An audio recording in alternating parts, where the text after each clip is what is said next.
Why should we shift our teaching and learning in any way? In this room, we have representatives of very successful independent schools from around the United States. And one of the challenges that I face at my school, and you may as well, are teachers who wonder, why should I do something different?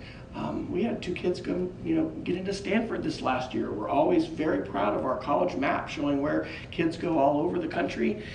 We are and have been very successful for a number of years. But one of the reasons I think we need to think about shifting is this metaphor of a toolkit.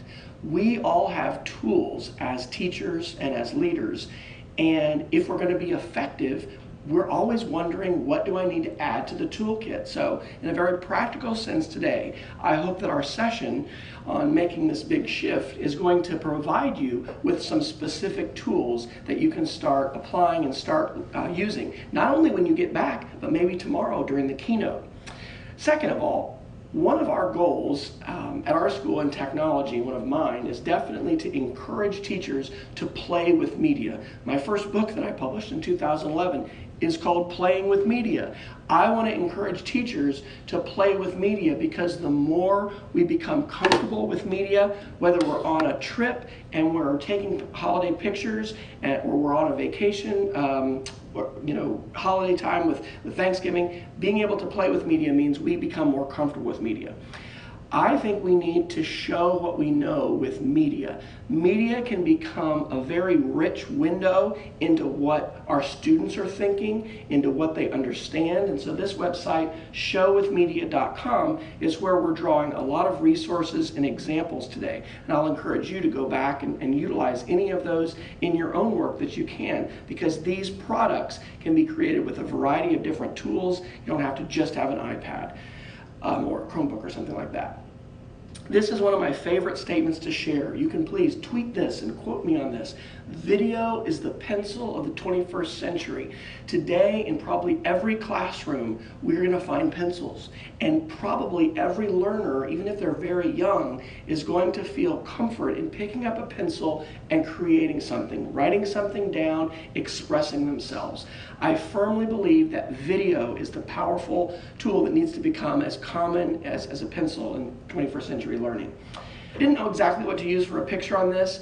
The point is, it's incredible to have an infinite canvas and almost infinite creation tools. And by infinite canvas, I mean, when I show you Procreate in a minute, which is what this logo is, it's not limited by just an 8.5 by 11 sheet of paper. If any of you use Minecraft, Minecraft is unbelievable because it's like building with Legos, except you have unlimited bricks. You can use every kind of brick and it's unlimited. Another reason we need to think about shifting is this idea of durable and sticky learning. We've been having some consultants come to our school recently who've been talking about this durability, in that if I would assess students 6 months or 12 months after we finish the course, do they still have mastery of the essential concepts, or did they just have those in their short-term memory and they dropped those before much time had passed? And same idea with sticky learning. How do we make learning stickier? I love this picture, right? Quick victories. A friend of mine, Marco Torres, who's also an Apple Distinguished Educator, used this term years ago, and it's stuck with me. Things that I can immediately take back to the classroom, and I don't have to help people go through a 6-month certification program, but it's something we can do now, and something that can make a difference, and something that we can have success with. I hope that several of the things that we talk about today fit into that category of being a quick victory for you. And I've already mentioned this as well. Multi-platform products and projects.